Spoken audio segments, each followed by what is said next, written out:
The story of Ananias and Sapphira is one of the most shocking and misunderstood moments in the Bible, and it takes place at the very beginning of the Christian church.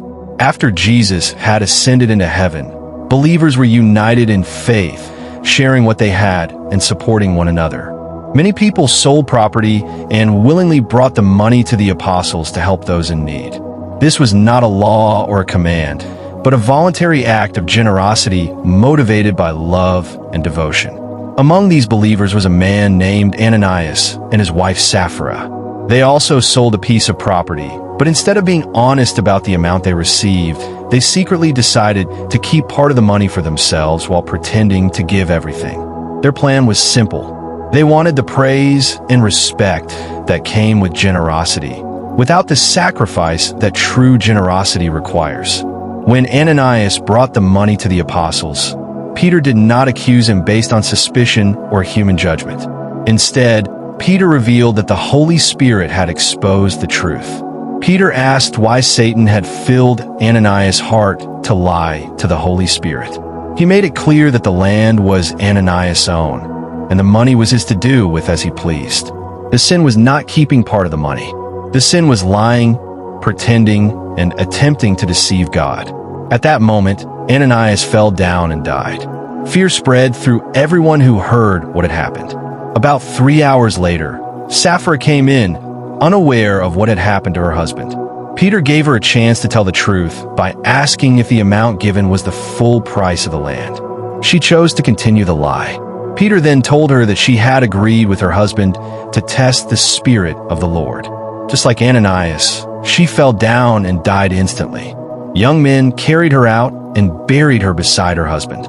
This event caused great fear throughout the entire church and among all who heard about it. Many people struggle with this story because it seems harsh. Why would God act so quickly and severely? The answer lies in the timing and the message.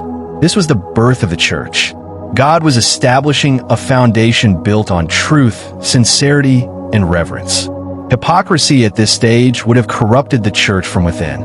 Ananias and Sapphira were not punished for money, but for deliberate deception.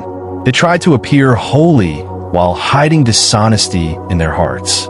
This story shows that God sees beyond actions and looks directly at motives.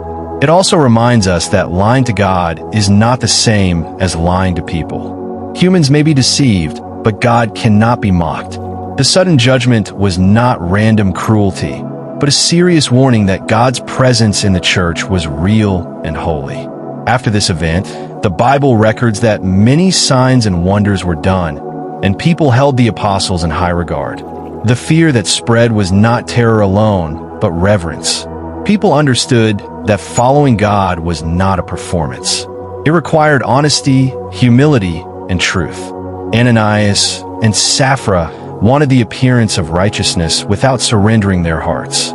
Their story stands as a timeless warning that God desires truth in the inner being. The lesson is not that God is waiting to strike people down, but that hypocrisy is dangerous, especially when faith is treated as a stage for approval. This story invites every generation to examine their motives, not just their actions. It reminds believers that God values sincerity more than public image and integrity more than applause. The deaths of Ananias and Sapphira were tragic, but the message preserved the purity of the early church.